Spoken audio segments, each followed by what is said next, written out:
ne naît pas chrétien, on le devient. En route donc pour une journée sur le chemin du catéchuménat. Certains portaient des écharpes violettes, signe des futurs baptisés. Avec des confirmants et des accompagnants, tous sont priés en ce dimanche de la mi-mars, accueillis à l'abbaye d'Autrey dans le diocèse de Saint-Dié. Le catéchuménat est un service d'église qui s'adresse aux personnes qui souhaitent recevoir un sacrement, prioritairement le baptême, bien sûr, mais certains ont été baptisés puis ont pris une certaine distance par rapport à l'Église et n'ont jamais été confirmés, donc ils souhaitent recevoir la confirmation. D'autres encore n'ont jamais communié, ils ont été baptisés, ils ont fait leur confirmation, mais il se trouve que pour les hasards de la vie ou pour d'autres raisons, ils n'ont jamais communié. Donc on prépare les personnes à ces trois sacrements: baptême, confirmation, Eucharistie. Catéchumène en grec signifie celui qui écoute et s'instruit de la parole de Dieu. Le discernement sera plus ou moins long. Certains font comme ça, ils sonnent à la porte, on voudrait être baptisé, on a entendu parler d'eux, ou voilà, c'est pas les plus courants, mais ça peut arriver. D'autres parce qu'on leur a demandé d'être parrain ou marraine d'un enfant qui va être baptisé, or eux-mêmes ne le sont pas.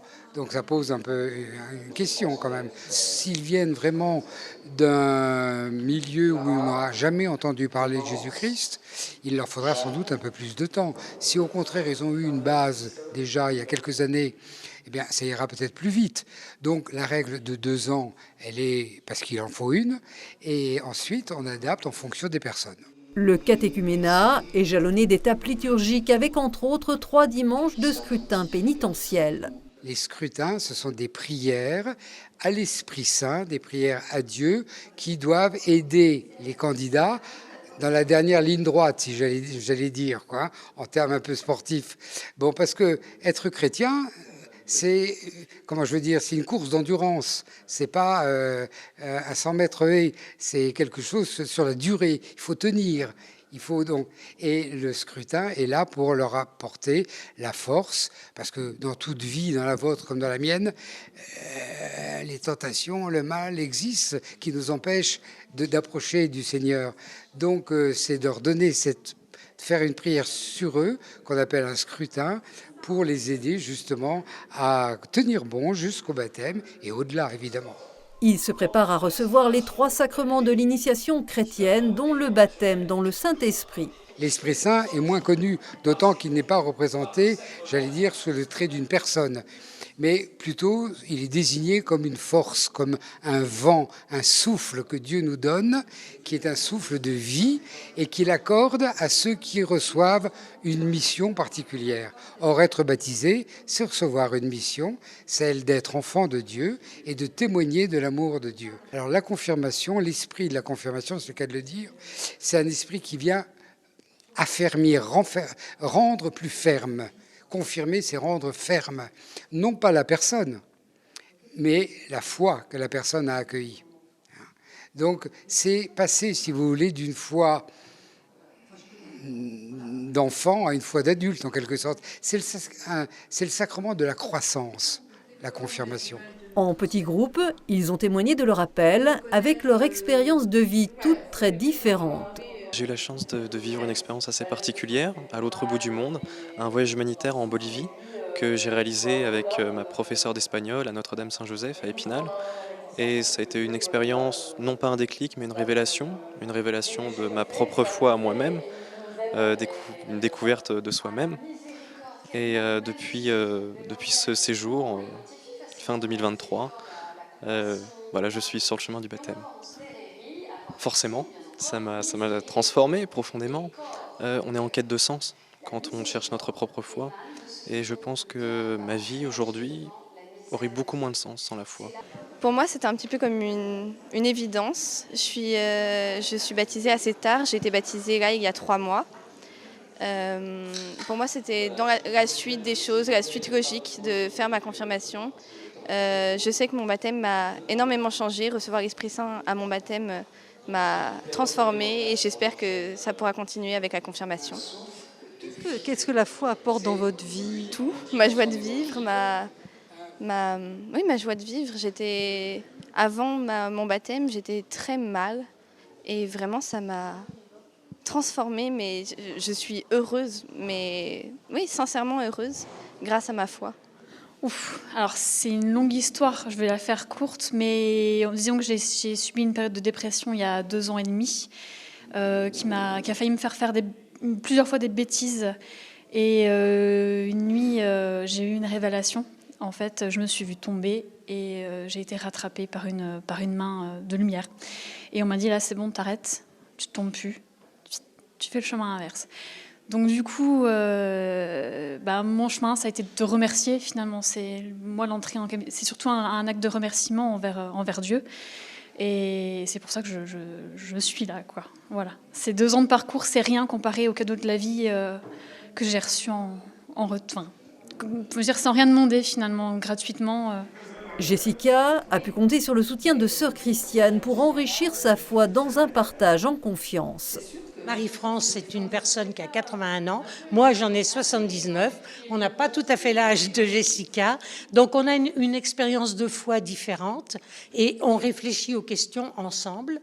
Et on a le même temps de parole. Chacune se donne un temps pour dire ce qu'elle a vécu elle-même. Et ce qui fait qu'on découvre l'autre par rapport à ce qu'on dit.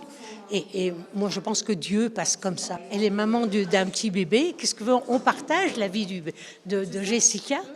Et oui, quand elle était enceinte, et puis les problèmes du bébé, hein, on essaye aussi de vivre tout simplement dans la vie des gens. Chacun a une vie formidable. Mais cette vie, elles en ont pris conscience. Elles en ont pris conscience. Et c'est ce qu'elle demande avec la confirmation. Elle confirme, en fait, le mot confirmation, c'est bien confirmer sa foi, hein, ce qu'on a reçu. Celles et ceux qui ont demandé le baptême attendent désormais la nuit de Pâques comme un point d'orgue. Pâques est la date idéale pour être baptisé, puisque être baptisé, c'est être plongé dans la mort, résurrection du Christ. Or, que fêtons-nous à Pâques ? La résurrection du Christ, précisément. Un catéchumène, il est, par anticipation, si j'ose dire, participant déjà de cette résurrection. Je ne sais pas si vous êtes baptisé, mais nous sommes, si c'est le cas, nous sommes déjà ressuscités, en espérance. Il y aura aussi un après pour ces nouveaux entrants dans la grande famille de l'Église. On les encourage évidemment à s'insérer dans un mouvement d'église ou dans un service d'église, parce que être baptisé, c'est pas un point final, c'est au contraire le commencement de quelque chose. Pour Madeleine, Félix ou Jessica, être chrétien, c'est aussi oser en témoigner. Pour moi, c'est très important d'en parler autour. Je pense qu'on a vraiment un devoir d'évangélisation. Et je trouve ça incroyable parce que je n'en parlais pas tant que ça. Et il y a plusieurs personnes qui sont venues me voir en me disant « Parle-moi de ta foi, je veux devenir chrétien ». Et ça m'a énormément touchée parce que je ne m'y attendais pas du tout. Tous mes amis sont croyants ou ils sont devenus en même temps que moi. Donc voilà, c'est pour ma famille que c'est un peu plus compliqué. Aucun dans ma famille, ils sont tous athées. Et donc oui, ça a été compliqué pour eux. Ils ne voulaient pas au début que je sois baptisée. Mais j'ai réussi à force de négociations et ils sont heureux pour moi maintenant. C'est notre devoir, puisque nous avons trouvé notre joie, notre bonheur sur ce chemin. Alors on se doit également de le partager aux autres. J'ai vu d'ailleurs que vous aviez un chapelet. C'est important de l'avoir sur vous. C'est une manière de prendre un temps pour remercier, par exemple pour sa journée ou pour demander quelque chose. Cette année, le diocèse de Saint-Dié compte 32 catéchumènes et cela dit beaucoup sur la quête du spirituel dans une société consumériste.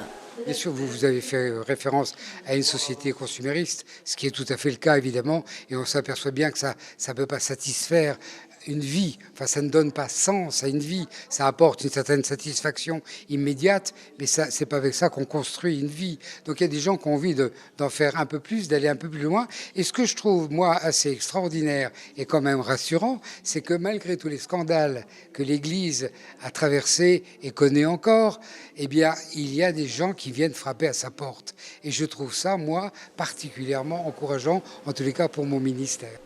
Leur démarche de conversion a pu surprendre, mais les catéchumènes sont tous déterminés à vivre pleinement leur foi.